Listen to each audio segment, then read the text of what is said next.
Assalamualaikum warahmatullahi wabarakatuh. Perkenalkan, nama saya Rangga Saputra, NIM 2019-1005. Di sini saya ingin menjelaskan, di dalam video ini saya ingin membuat video yang berupa tugas tambahan dari presentasi OPL, praktikum OPL, operasi pembangkit listrik. Nah, tugas yang pertama itu adalah menjelaskan rumus, frekuensi, dan stator. Nah, di dalam gambar ini udah ada rumusnya. Rumusnya itu adalah F sama dengan NS kali P per 120. Nah, keterangannya itu adalah kalau F ini itu adalah frekuensinya, sama dengan NS-nya itu adalah kecepatan putar generator atau RPM-nya. Terus kalau P-nya itu jumlah kutub generator, dan 120 ini adalah nilai kesatuannya gitu. Terus soal yang kedua itu karakteristik generator sinkron tanpa beban dan berbeban gitu. Nah, terus kalau yang berbeban itu karakteristiknya itu berbeban itu kalau bebannya berubah-ubah, besarannya tetap berubah gitu. Terus kalau yang tidak berbeban itu jika arus jangkar tidak mengalir pada stator, maka tidak ada reaksi jangkar flux, hanya dihasilkan dari arus medan. Jika arus medannya naik tegangannya, outputnya juga akan naik hingga titik saturasi jenuh gitu. Terus soal untuk yang ketiga itu komponen PLTS beserta penjelasannya. Nah, di sini komponen PLTS yang pertama ada panel surya. Panel surya itu adalah alat yang terdiri dari sel surya yang mengubah cahaya menjadi listrik. Nah, mereka juga itu disebut surya atas matahari atau sol, karena matahari merupakan sumber cahaya terkuat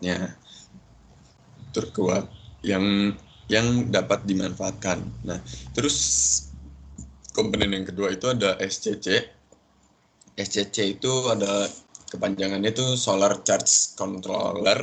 Controller itu adalah perangkat elektronik yang digunakan untuk mengubah arus arah yang diisi ke baterai dan diambil dari baterai ke beban. Nah, terus kalau selanjutnya komponen itu ada KWH meter atau Exim. Nah, KWH meter Exim ini Eximnya itu adalah ekspor impor. Nah, ini merupakan alat penghitung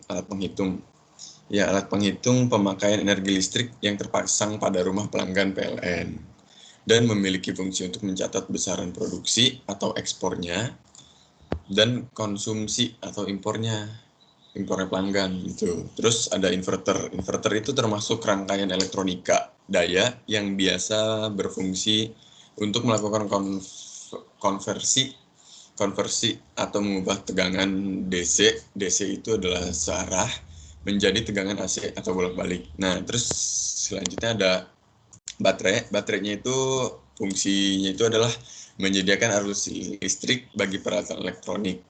Baterai juga menyimpan energi potensial dalam bentuk sel elektronik atau sel volta. Nah, ketika kutub positif dan negatif baterai ini dihubungkan gitu, terus potensial listrik kedua kutub ini bakal menyebabkan arus listrik mengalir. Nah, itu untuk komponen dari PLTS. Nah, terus selanjutnya soal yang keempat itu langkah awal menghidupkan PLTD. Nah, langkah awal menghidupkan PLTD itu yang pertama itu udah cek baterai. Baterainya itu berupa aki ya. Aki kita cek dulu ada isinya apa enggak, pakai alatnya itu. Terus kalau alat itu dicolok itu kayak dipasang, sambungin.